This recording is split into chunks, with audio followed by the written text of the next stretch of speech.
Bonjour à tous et bienvenue, vous regardez l'autre direct et aujourd'hui nous sommes en compagnie d'Yves Blin, bonjour. Bonjour. Alors vous êtes député maire PS de Fézin et surtout l'organisateur des primaires dites de la Belle Alliance Populaire. Premier tour ce week-end, ce dimanche.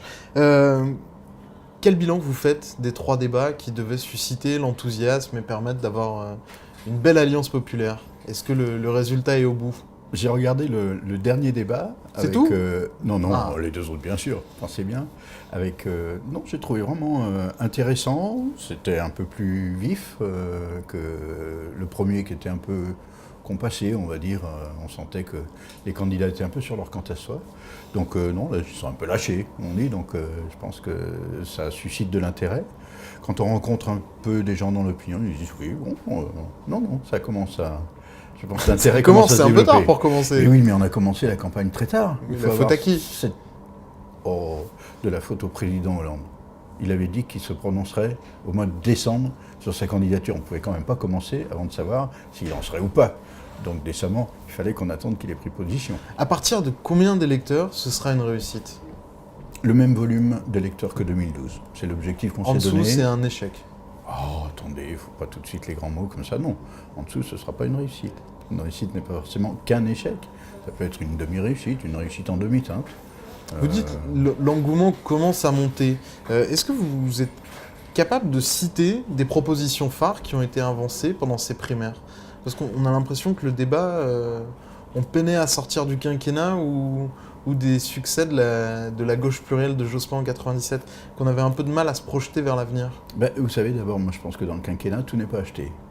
Et ça, de ce côté-là, l'ensemble des candidats ont eu l'honnêteté de reconnaître qu'il y avait quand même beaucoup de choses qui avaient été engagées. Donc ils situent leur action, les uns et les autres, en partie dans la logique de ce qui a déjà été entamé dans le quinquennat. Après, j'ai écouté hier soir avec intérêt, vous savez, il y avait une minute, présentez votre projet sur Manuel Valls qui a dit je vais rendre obligatoire le service civique pour une période de 6 mois. Je pense que c'est quelque chose d'intéressant. Là encore, c'est une idée qu'on entend depuis des mois, voire des années au sein de la gauche. Mais entre l'entendre et la faire, c'est un peu...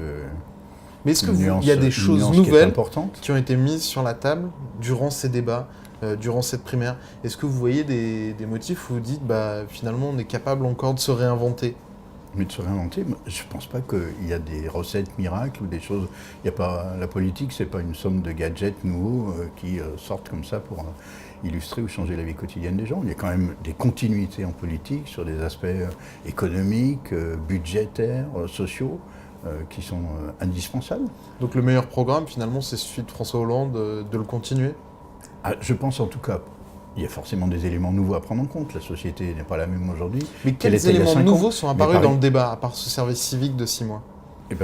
La proposition de Benoît Hamon, par exemple, du revenu universel, est une proposition à laquelle personnellement je n'adhère pas, mais dont je considère qu'elle est un élément nouveau dans le débat. Infinançable?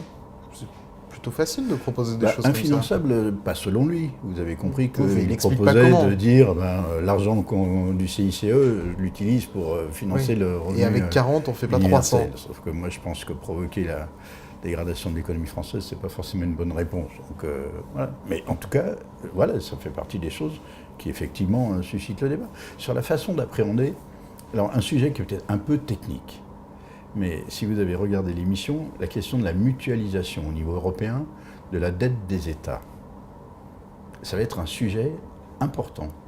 Important parce qu'il concerne la Grèce, il va se poser au moment de la négociation du Brexit. Ça aussi, c'est les fameux eurobonds dont on parlait au moment du possible Grexit. Ça n'a pas avancé. Mais moi je pense que c'est important parce que c'est la conception qu'on a de l'Europe. Est-ce qu'on a, comme le veut Mme Le Pen, un retrait de l'Europe, ou est-ce qu'au contraire, on construit et on renforce l'Europe, l'espace européen, avec la question de la sécurité en Europe, la protection douanière, mais aussi la façon dont on renforce les solidarités entre les États. Et c'est un sujet assez central. Avant le premier tour, qui a lieu ce dimanche, le candidat socialiste vainqueur de la primaire est nettement distancé dans les sondages par Jean-Luc Mélenchon et Emmanuel Macron. Si c'est encore cette situation-là, dans 1 mois, dans 2 mois, est-ce qu'il faudra aller au bout pour le candidat du PS ou est-ce qu'il faudra se désester au profit du mieux placé pour être au second tour? Vous me réinviterez dans 1 mois. Mais est-ce que la réponse... J'ai pas la réponse aujourd'hui. Aujourd'hui, on a 2 candidats qui sont en campagne pour l'élection présidentielle. Et on a 7 candidats qui sont en campagne pour une élection primaire. On ne parle pas de la même chose. On ne parle pas de la même chose.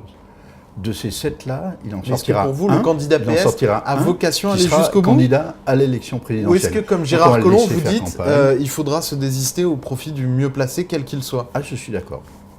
Je suis d'accord. Je souscris à cette analyse. C'est-à-dire Si que le candidat pour PS moi, est mal placé, il devra se devra y retirer. avoir qu'un seul candidat de gauche réformiste.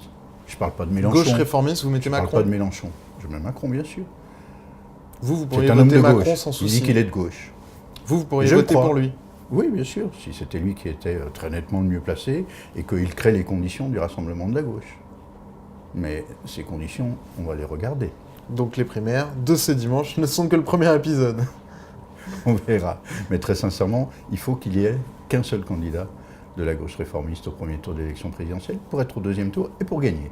Merci beaucoup Yves Blin d'avoir répondu à notre invitation. On se retrouve très bientôt pour une nouvelle édition de l'Autre Direct. Au revoir. Merci.